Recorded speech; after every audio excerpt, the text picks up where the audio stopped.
Imagine you're on the trip of a lifetime. You've just graduated, and to celebrate, you and your best friend are backpacking through Central America.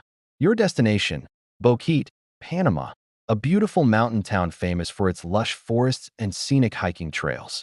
This was the reality for two Dutch students, Kris Kremers and Lisanne Froon, in the spring of 2014. But their dream vacation quickly turned into a baffling and terrifying mystery that continues to haunt investigators and armchair detectives to this day. Kris, 21, was described as open, creative, and responsible. Lisanne, 22, was aspiring, optimistic, and a talented volleyball player. They had saved up for 6 months for this trip, planning to volunteer, learn Spanish, and explore the vibrant culture of Panama. They arrived in Boquete on March 29th, full of excitement for the adventures ahead. On April 1st, they decided to take a short hike on a popular trail called El Pianista, the Pianist Trail. They were lightly dressed, carrying only a small backpack with their phones, a camera, some cash, and a water bottle. They posted a picture on social media, smiling, looking happy and relaxed, with no hint of the tragedy that was about to unfold. They told their host family they'd be back that afternoon. They never returned. When Kris and Lisanne failed to show up for their scheduled tour with a local guide the next day, the alarm was raised. A massive search began almost immediately. Local guides, indigenous communities, and Panamanian authorities scoured the dense, unforgiving jungle. Days turned into weeks, with no sign of the two women. The Dutch authorities even sent their own search teams with specialized dogs, but the rugged terrain and harsh weather conditions made the search incredibly difficult. The jungle seemed to have swallowed them whole. The case went cold, leaving two families in agony and a world asking, what happened to the lost girls of Panama? Then, 10 weeks later, a breakthrough. A local woman found a blue backpack, Lisanne's backpack, washed up on the bank of the Culebra River, miles away from where the women were last seen. The contents were surprisingly well preserved. Inside were 2 pairs of sunglasses, a small amount of cash, 2 bras, their passports, a water bottle, and most importantly, their 2 cell phones and a digital camera.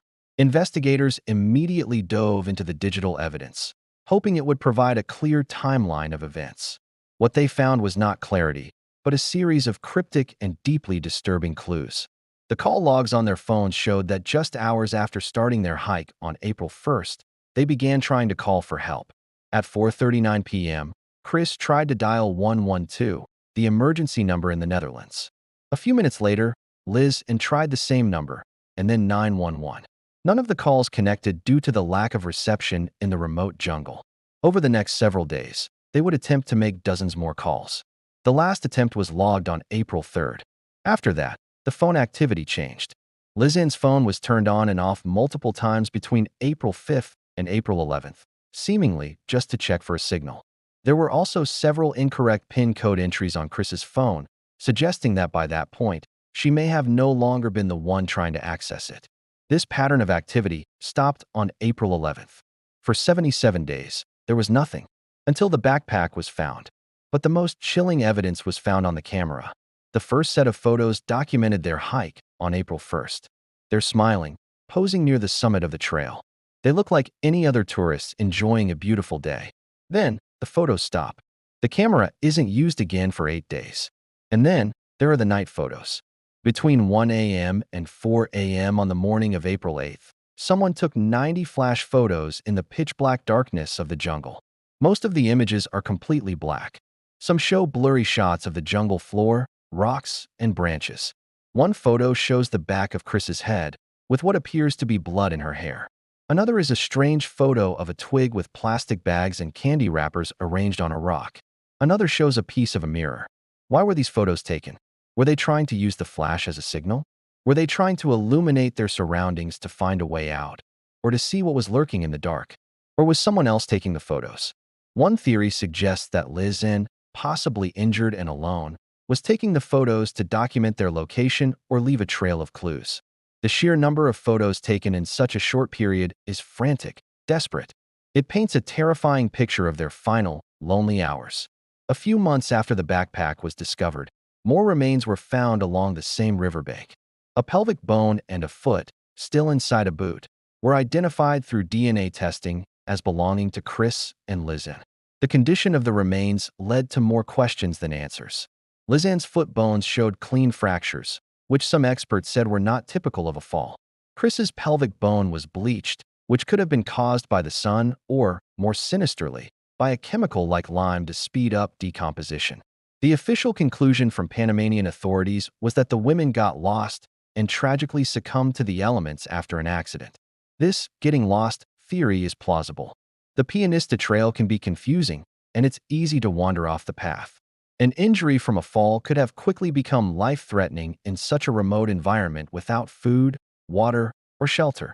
The river could have then carried their remains downstream. However, many people, including the families and private investigators, are not satisfied with this explanation. There are too many inconsistencies. Why was the backpack found in such good condition after weeks in a turbulent river? How did it travel so far upstream against the current, as some reports suggest? The night photos raise the most doubt. They don't seem like the actions of someone who is simply lost. They feel like a message from beyond the grave, a desperate cry for help that we can't fully decipher. This has led to several alternative theories. One is the possibility of foul play. Boquete, while beautiful, is in a region known for criminal activity. Did the women run into the wrong people on the trail? Were they kidnapped and murdered, with the scene staged to look like an accident? This could explain the strange state of the remains and the odd digital evidence. Perhaps the incorrect PIN entries on Kris's phone were made by a captor. Perhaps the night photos were a form of psychological torture or an attempt by the women to document their surroundings while held captive.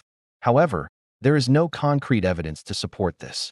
No ransom was ever demanded, and the cash in the backpack was untouched, which argues against a simple robbery. Another theory points to a conflict with locals. Some have speculated they might have accidentally trespassed on private land, perhaps belonging to an illegal farm, and were silenced to protect a secret. But again, this is pure speculation with no direct proof.